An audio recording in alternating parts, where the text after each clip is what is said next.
10 years ago, I got hit by a car while riding my bike. About a month later, I moved to Germany where I've been for the past decade this coming August. Getting hit by a car was, in an ironic sense, the perfect send-off for me. It was a culmination of years of close calls with cars, whether I was on a bike or just, walking around my neighborhood. And one of the main reasons I wanted to move to somewhere in Europe was so that this was less likely to happen. And I got it! When I moved from the US to Germany, I couldn't have imagined I'd spend all of my 30s living here. It still seems surreal to me that I've been here longer than my high school, college, and graduate school years combined, and I'm now a German citizen. But there was just never that pull to move back to the US permanently. Frankly, I didn't want to go back. Don't get me wrong, I love visiting family, grabbing a beer at Great Lakes Brewing, and something to nosh on at Larder. But I've just found the grass to be greener here, in Europe, for how I like to live. And this seems to be pretty consistent to the American experience abroad. My name's Joe Bauer, an adventure travel writer and filmmaker based in Berlin, and these are the biggest differences I've noticed after moving abroad, and how I view freedom very differently from how I understood it growing up in the US. The last point is, surprise, surprise, the most important to me. It's to get you to keep watching all the way to the end. You get it. I'm going to start with this one, not because it ranks personally high for me, but because it's what you're all thinking about. Let's just take a quick look at the stats. There are roughly 46,000 gun-related deaths every year in the United States. That includes suicides, which makes up roughly 58% of those deaths. Put another way, there were around 13.7 gun deaths per 100,000 people in 2023. That's actually dropped from 2022 and the peak of 16.3 in 1974. But guns didn't play a significant role in my decision to move abroad. Don't get me wrong, it's nice knowing that they're not around me in any significant way, or that I won't, wake up to news of another tragic school shooting followed by cowardly politicians blaming doors or unarmed teachers. But again, it wasn't a huge motivator for me because, thankfully, my life has been untouched by guns. Now excuse me while I knock on all of the wood after saying that out loud. But for comparison's sake, there's roughly just one gun-related death per 100,000 people in Germany. So although it is statistically very unlikely you'll come across a gun-related incident in the United States, I'm more than happy to not have it even be on my radar while living in Europe. Generally speaking, I've felt more secure living in Germany than in the United States. And this is a sentiment I've heard echoed by other Americans living in different European countries. When I talk about security, I'm mostly talking about healthcare and job security. I feel more secure knowing that any unexpected medical issue isn't going to bleed my bank account dry and force me to launch a GoFundMe page. And when I worked in the corporate world, I felt secure knowing that it's generally difficult to fire employees on a whim. An employer has to prove cause when firing an individual, and they more often than not lose when taken to court. The system is overall much more friendly to employees over employers. This in turn made me feel more free to live my life outside of work, rather than constantly checking messages and responding outside of working hours in hopes of staying on the boss's good side. Of course, it can happen in Europe that you lose your job because of, say, company restructuring. It happened to me. I took a job that moved us from Dusseldorf to Berlin, started in October, and they let go of my entire department by February the next year. But then you just go on unemployment, and there's no shame in being unemployed, quite like in the United States where you can practically hear the Game of Thrones shame bell. Shame! Here, you pay high taxes as a kind of insurance to protect you during hard times. When you take unemployment, it's viewed as just taking your own money out. No shame whatsoever, except for, whatever you feel looking at yourself in the mirror. And if that happens, I think you have bigger issues to work out.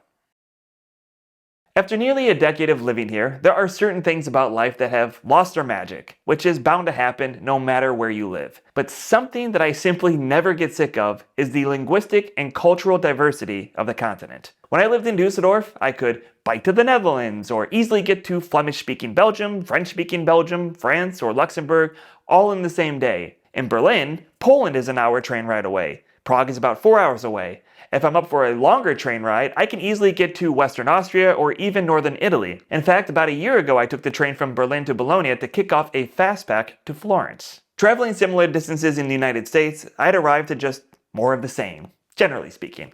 And of course, I'd have to drive. But that aside, traveling the same radius within Ohio and the Midwest, not much would change beyond the sports fandoms. But here you ride into a completely different culture, language, and history. It's something that, even a decade in, I continue to love about living in Europe. Now let's get into one of the reasons that was the driving factor for my wanting to move to Europe: walkability and access to public transportation. Germans, and I'm sure others across the continent, love to complain about how terrible their public transport is. Yes, it's certainly not perfect. Deutsche Bahn, which is our national train operator, revealed that only 60% of their long-distance trains arrived on time in 2025. And people, myself included, love to kvetch about the non-consensual odyssey they've undergone by riding Deutsche Bahn. Still, the American in me is just thrilled it's even an option. The last US city I lived in has a population of roughly 372,000. There are only 4 daily intercity trains departing between 1 and 6 in the morning. I've seen jaws drop when I've explained this to European friends who've gotten infinitely better service in literal villages. So yeah, the bar is admittedly low for me when it comes to public transit accessibility. On the other hand, the city of Bonn, West Germany's former capital, has a slightly smaller population than 372,000, yet they get roughly 70 long-distance trains per day with an additional 165 regional trains. This kind of accessibility to public transportation has been an absolute game changer for me and my life. In our early days, we'd frequently hop on a regional train on a Friday after work for a weekend getaway, backpack over Saturday and Sunday, and then hop back on the train to head home from wherever we ended up. This truly fueled my love for the outdoors and led to my career of writing and making films about trail running and other outdoor adventures. In the US, I needed a car to access local, state, and national parks. A car is traditionally promoted as the ultimate tool in freedom. You can go and do anything you want. Car commercials themselves frequently have you imagine yourself speeding down open roads or off-roading across the countryside like some kind of modern-day Magellan. Except, of course, that shit is expensive. According to NerdWallet, the average annual cost of owning a car in the United States is $11,577. That is no small fee. And I'd venture most drivers spend far more time sitting in traffic than off on some kind of rogue expedition. For most of my adult life, I saw cars as a stressful and dangerous financial albatross. There are roughly the same number of vehicle-related fatalities in the US every year as guns. But cars are generally not seen as optional, they're a de facto part of life. So much of the way the US has developed forces you into a car. It's not a choice, so how's that freedom? In Europe, I can drive a car if I want to spend the money, but I don't. I have the choice to save my money and travel using public transportation without sacrificing my access to state and national parks, or, society in general. All of these points coalesce into a different way of viewing freedom than how I viewed it growing up in the United States, where our navel-gazing take on history led me to believe that we were the only true free nation on Earth. It's a sentiment touched on in the famous opening scene from The Newsroom, where Jeff Daniels' character laughs at the notion that the United States is the only country with freedom. And with a straight face, you're going to tell students that America is so star-spangled awesome that we're the only ones in the world who have freedom? Canada has freedom. Japan has freedom.